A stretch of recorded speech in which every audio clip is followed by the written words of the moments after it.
I did my interview project with Mr. Ronald McGarity. He's a kindergarten teacher over at Willard Elementary School. He's been teaching there for over 20 years. I interviewed him about inclusion. He has an inclusion class this year and has for the past couple of years, and also how inclusion and the special ed program in general have changed over the 20 years that he's worked. Please enjoy the clip. There you go.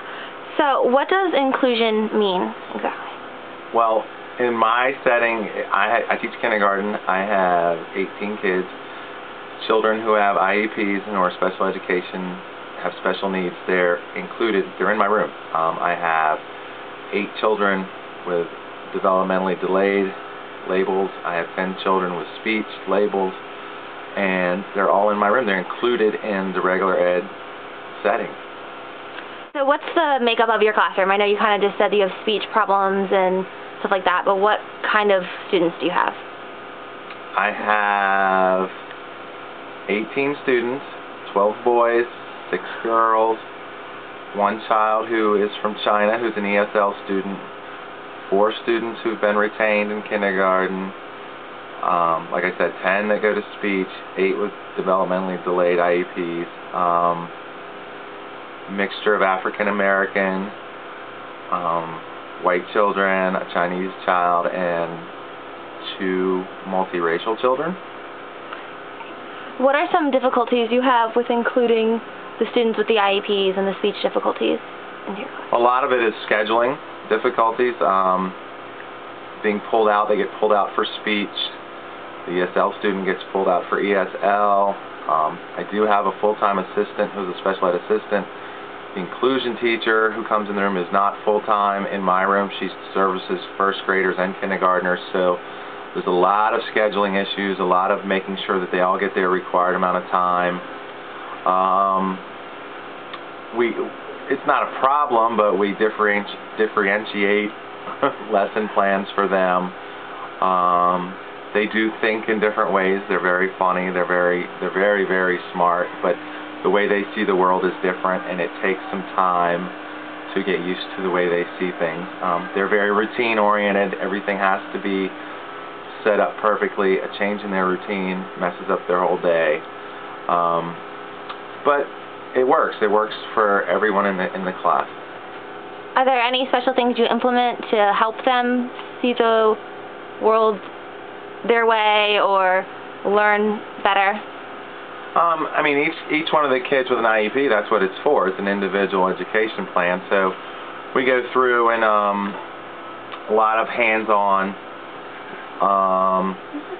We do tests in kindergarten, so their tests are made at their level. Like if some of the other kids have 3 questions, they only have two answer choices. I'm sorry, not questions, 2 answer choices. We have reading groups in kindergarten, which is kind of hard to believe, and the inclusion teacher does reading groups with them, so they're with each other, and other students are incorporated into those reading groups. So, hoping this is making sense. That's something kind of special for them. Is I'm trying to think of how to say this. They are incorporated in with everyone else. Like I said, a lot more hands-on. We have a lot of visual schedules in the room, a lot of calendars up, so they're sure of what's going to happen and when it's going to happen. Like I said, a lot of routine. So, how does your teacher's assistant help you manage the classroom? She's the best. In an inclusion room, it takes a special kind of person, because sometimes we feed off each other, actually. Sometimes, like when one of us is upset at a kid, another one steps in and says, let's just relax, and it just goes around. We as adults have to learn about them. They don't have to learn about us. So we have to adapt ourselves to their needs. And in the beginning, it's tough. It's hard. And her name is Miss Iglesias, and she is wonderful with them. She knows that they have set routines.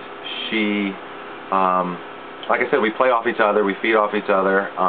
She can see some things I can't see, I see things she can't see. She's very in tune to their needs. We share their IEP goals with her also, so she knows their goals. She she's very, very protective of them. She's when they go out, she goes with them to resource classes. She goes with them to art, music, PE, and she explains to those teachers how different they are and how they need special things, and to be careful how you speak to them, and she takes care of them, and she's wonderful. I wouldn't trade her. I wouldn't know what to do without her.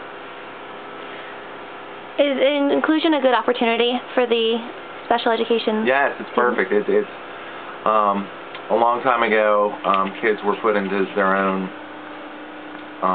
classrooms. Kids with special needs were just separated. In this setting, they get to deal with regular ed children. They get to help regular ed children. Regular ed children see things in a different way because of the inclusion kids.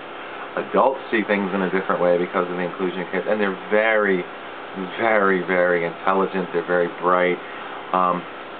A lot of times, they're actually a very clean slate. They have no prior conception of anything. You can teach them a lot easier than you can a regular ed student, because they're so eager to learn and to get it and to try to understand what you're talking about. And they're just, I sit here and laugh because they're funny. They're awesome. I wouldn't know what to do without them now. They're fresh. Their ideas are innocent. They're wide open. And like I said, they are some of the smartest. They will fool anybody who walks in and says, "Oh, this is the inclusion class, this is going to be different."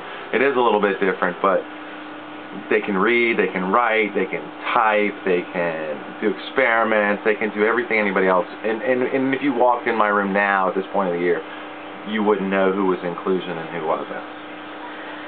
So you've been in the school system for a while. How has it changed? How has inclusion changed? How has meeting the needs of special education students changed over your Well, like I said, they used to be put in their own classroom, and they kind of were like put out in mobile units, the kids were, and you kind of didn't, they didn't interact with anybody, and now they're just part of the regular school population. And I think it's awesome because, they're going to be part of the human population, the job force, the workforce. They're going to be out there as adults, and it's amazing what they teach us, and it's amazing what they learn from the other kids. It's perfect for them. They're part of my class. It's just, after the first month, and after we get straight on their schedule, and after we read their IEPs and all that good stuff, they're just part of the class. They're just a regular part of the class. I hold conferences with their parents just like every other kid. Discipline them, not like every other kid, but they're part of the discipline program in the classroom. They're just part of the class. They're a regular kid. Thank you very much.